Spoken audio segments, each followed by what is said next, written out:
Cool. Yeah. So you're now locked onto music news, and myself and Bell Cowboy with DJ Fresh. What up? So like, firstly, you've done a tune with Ria Aura, and like, what's the feedback saying for that tune? Been great, yeah, Great. really good, man. Getting lots of people playing it on the radio. Yeah. You know, and even like people, because it's quite a poppy tune. Do you know what I mean? For a drum and bass tune, but still been getting played a lot by the proper hardcore scene a little bit as well. So it's good. And how did that Ria Aura collaboration come across? Like, was it a thing where you gave her a shout, or she gave you a shout, or? I was in the studio with some guys that she was working with and trying to find the right singer, and it was in a really high key, so I sent it to a few people that had demoed it and come back, and it just didn't sound right. And because it had been written by me, obviously, and I'm a guy, you know, so my voice is in a different register. Okay. So at one point I was starting to think, wow, maybe it's actually just not possible for a girl to sing those notes, you know. And these guys I was working with were like, you know, we've got this girl coming in tomorrow, and we're working with her, and we're not really supposed to talk about her. She's quite kind of really locked down, like kind of doing some quite big stuff, and I was like, cool. And they showed me like a YouTube clip of her, and I just knew straight away, man. Like I could just imagine her singing it, you know, just the whole thing, and she loved it. You know, it's just so her. So she sung it, and then we had to send it to Jay-Z to sign off on, because she signed to Jay-Z's label. Yeah. And then we got the call that apparently he loved it, and we would go. So yeah, it's been going really well. And like, you've been about since Bad Company days, and like way back. So what's your thoughts upon the progression of that D&B sound and like the pioneering sound of this UK music? Has it been like a positive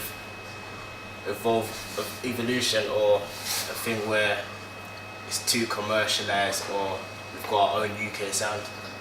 Well, I think, you know, there's always, when people say that, when people suggest that it can be negative for something to become commercial, I don't really think that that's possible, to be honest. I think that as long as the scene is still there, and as long as there are people making whatever they want to make, then everything's great. And you know, if one person listens to any kind of drum and bass track, even if it's something that, you know, the most, I don't know, certain other types of drum and bass producers or listeners might hate, it's going to open up their interest in the whole thing, and they might then through that discover some much more underground, much more, you know, just different stuff, you know, within the genre. Drum and bass is like, and dubstep, both quite wide genres. Like, they've got lots of different niches and styles, you know what I mean? So there's a lot for people to discover, and I think it's great to be in a position where I'm helping to put a spotlight on music, because there's a lot for people to learn about. Okay, and also, just like out of music, what do you get up to like on an everyday basis, like a hobby? What do you mean out of music? Like, you mean there's something outside music? What? I hear that. Like, What are you talking what? like, let's say when I get that music block, when I try to create a beat or something. Do you like beats? Yeah. Oh, cool. So if I don't make beats or DJ, I just like play PS3, or I just go gym. Yeah. So like, what do you get up to? Just like watch YouTube, and the thing is, I spend so much time, like I have to, you know, kind of try and answer people on Twitter, and get in the studio and DJ and prepare stuff for DJing for my live show. So I'm pretty busy, and normally if I get any downtime, I'm just literally like that. Do you know what I mean? Like on the couch, so I'm not even watching TV. It's just kind of going on in the background, and it's just an excuse to just lie there like dead out. Yeah. But also on YouTube, do you get some of your inspirations from just watching funny clips, or sample the most funniest, stupidest stuff from YouTube? Yeah. Because I'm bound to like see maybe someone's getting thrown cake on there, and they might say the most funniest thing, but I might just sample that quote. Yeah. Do you like do your tunes, or just maybe? Yeah. I did a track called Gatekeeper last year, and I sampled Wife Swap. Oh yeah. Do you know Wife Swap? What is it? Oh, the where different wives just go. Yeah. It's like American, and there was like this guy who's like some kind of preacher, and he was talking. He had this really heavy chat, you know, like the end of the episode where they kind of sum up like how much they hate each other. Oh, But yeah. it's always like how much they hate each other, Yeah. and some people are just more diplomatic about it than others. Yeah. And this guy was really laying into this other guy because he was like, you know, I was like, you know, I'm in charge here. He's Yeah. like, he goes, I'm the gatekeeper. I can't remember what it is, but it's just the most ridiculous speech, man.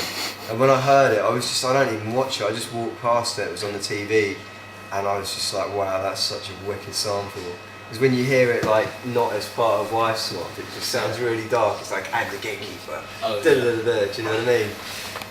I'm the head of the house, that's it. I'm the head of the house, I'm the watchman on the wall, I'm the gatekeeper.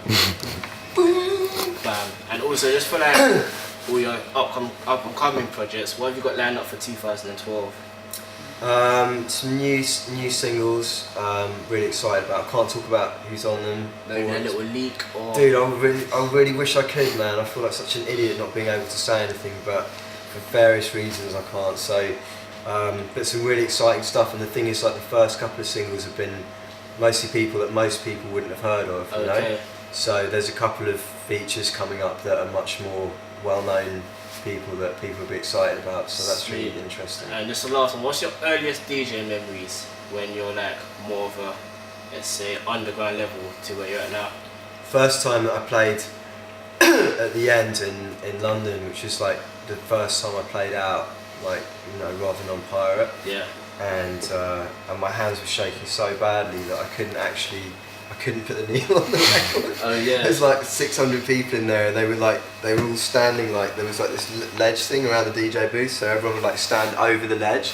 So like people's faces like right here, and I was like 18, and I was like literally like I couldn't put the needle on the record, Yeah. man. And what, do you have like a special ritual or like not a ceremony sort of thing, but a thing where you do certain things before you produce it, you know, DJ? Like my one is I have lots of sugar there, so I don't have to leave my little studio HQ chair. I call it the HQ Cool, chair. the HQ chair, yeah. But like, I just have a bunch of chocolate sweets and Vinta. I need Vinta. So do you have like a special thing what you do before you So produce? you're DJ? obviously not that healthy then. No, when I'm producing, I'm not healthy whatsoever. But Yeah. like, every day, fruits and I have veg. been eating a lot of sweet stuff recently. Yeah. It must be a studio thing.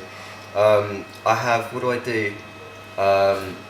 I mean, luckily, like I've got a building now, like it's outside of my house, so I put like a kettle in there and coffee and Yeah. stuff. And that's really cool, is being able to just make coffee. Do you know what I mean? So I Yeah. drink a lot of coffee, but like with DJing, it's not something I do deliberately, but I kind of do a little sort of workout before I go on. Whoa. I catch myself doing it, you know. It's not like a workout, but I'll just be like kind of jumping up and down and just trying to get everything flowing. Do you know what I mean? Get it through there. But yeah, I don't know. I'm sure I probably do some weird stuff that I don't even realise I'm doing, but I'm not deliberately eating loads of chocolate. Yeah. Yeah. But any last shouts before we end this interview? Who am I going to shout out?